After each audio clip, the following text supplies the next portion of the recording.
اچھا جی، کھانے کے متعلق ہماری بات چل رہی تھی۔ ہمیں چاہیے کہ ہم پہلے یہ معلوم کریں کہ ہمیں اسلام کیا سکھاتا ہے، ہم نے کس طریقہ سے کھانا کھانا ہے۔ حضرت علی رضی اللہ تعالیٰ عنہ سے ایک یہودی نے سوال کیا کہ علی، آپ کتنی وقت عبادت کرتے ہیں اور کتنی وقت جو ہے نا کام کرتے ہیں، سوتے ہیں، کھاتے پیتے ہیں یا باقی دنیا کے کام میں رہتے ہیں؟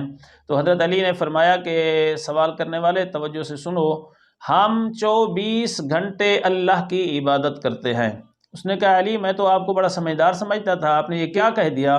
تو حضرت علی نے فرمایا، ہمیں اللہ تعالیٰ نے جو اسلام دیا ہے، دین دیا ہے، یہ کامل اور مکمل ہے، تو اس نے ہمیں سونے کا بھی طریقہ سکھایا ہے۔ اگر ہم اس طریقے سے سو جائیں تو وہ ہمارا سونا بھی عبادت میں شامل ہوتا ہے۔ ہمیں کھانے کا بھی ایک طریقہ سکھایا ہے، اس طریقے سے ہم کھائیں تو ہمارا کھانا بھی عبادت میں شامل ہوتا ہے۔ پینے کا ایک طریقہ ہے، اٹھنے کا، بیٹھنے کا، ہر کام میں ہمیں شریعت نے ایک طریقہ سکھایا ہے، ایک راہبری دی ہے، تو ہم اس طریقے کے مطابق اگر اپنی زندگی گزاریں تو ہمارے 24 گھنٹے عبادت میں شامل ہو جاتے ہیں۔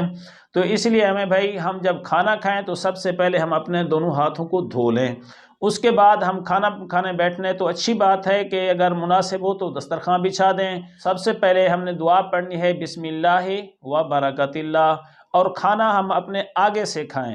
اگر چند آدمی مل کے کھانا کھا رہے ہیں، اس میں جو ہے نا ہم انصاف کے ساتھ کھانا کھائیں، ایسا نہ ہو کہ دوسروں کا کھانا بھی خود کھا جائیں۔ اچھا، اگر شروع کی دعا ہمیں بھول جائے تو ہم درمیان میں اگر یاد آئے جو تو ہم یہ پڑھ لیں، بسم اللہ اولہ و آخرہ، اور جب ہم کھانا کھا لیں تو پھر دعا پڑھ لیں، الحمدللہ الذی اطعمنا وسقانا وجعلنا مسلمین۔ تمام تعریفیں اس مالک کی جس نے ہمیں کھلایا، ہمیں پلایا اور ہمیں مسلمان بنایا۔ اس کے بعد ہاتھ بھی دھو لیں۔ تو میرے بھائی، یہ ہم کھانا بھی کھا لیں گے اور ہماری یہ عبادت بھی بن جائے گی۔ اللہ تعالیٰ ہم سب کو توفیق عمل عطا فرمائے۔